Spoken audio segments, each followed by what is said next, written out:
Everyone, welcome to యాజులస్. Welcome back to and the short video. ముందుగా అయితే అందరికీ నూతన సంవత్సర శుభాకాంక్షలు అండి. I wish a very happy new year to everyone.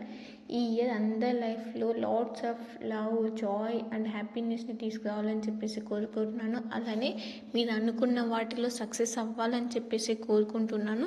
ఇవి వచ్చేసి మనకి కాంబో సెట్స్ వచ్చేస్తాయండి. కాంబో సెట్స్ కాంబోలో తీసుకోవడానికి ట్రై చేయండి. అప్పుడే మీకు బడ్జెట్ రేంజ్లో ఐటమ్స్ అనేవి ఎక్కువ వచ్చేస్తాయి. అలానే స్టార్టింగ్లో వడ్డానం కూడా నేను అప్లోడ్ చేశాను. చాలామంది అడుగుతుంటారు హిబ్బెల్స్ కూడా. సో ఆ హిబ్బెల్స్ కూడా ఒకసారి చూసుకొని మీరు ఆర్డర్స్ అయితే కన్ఫర్మ్ చేసేసుకోండి. ఎందుకంటే లిమిటెడ్ స్టాక్ మాత్రమే అవైలబుల్ ఉంటుంది. సిఓడి ఆప్షన్ అయితే ఉండదు మన దగ్గర. ఓన్లీ ఆన్లైన్ పేమెంట్ మాత్రమే ఉంటుంది. ఇది కూడా మళ్ళీ రీస్టాక్ అయింది. సో ఎవరైనా మిస్ అయిపోయింటే వెంటనే ఆర్డర్స్ అయితే ప్లేస్ చేసేసుకోండి. సేమ్ స్క్రీన్ పైన ఉన్న ప్రైజెస్ ఉంటాయండి. ప్రైస్ డిఫరెన్స్ అయితే ఏమి ఉండదు. ఆల్ ఓవర్ ఇండియా కూడా ఫ్రీ షిప్పింగ్ అవైలబుల్ ఉంటుంది. ఇలాంటి లేటెస్ట్ కలెక్షన్ మిస్ అవ్వకుండా ఉండాలంటే కంపల్సరీ సబ్స్క్రైబ్ అయితే చేసేసుకోండి. అండ్ కలెక్షన్ నచ్చినట్టయితే లైక్ చేయడం అయితే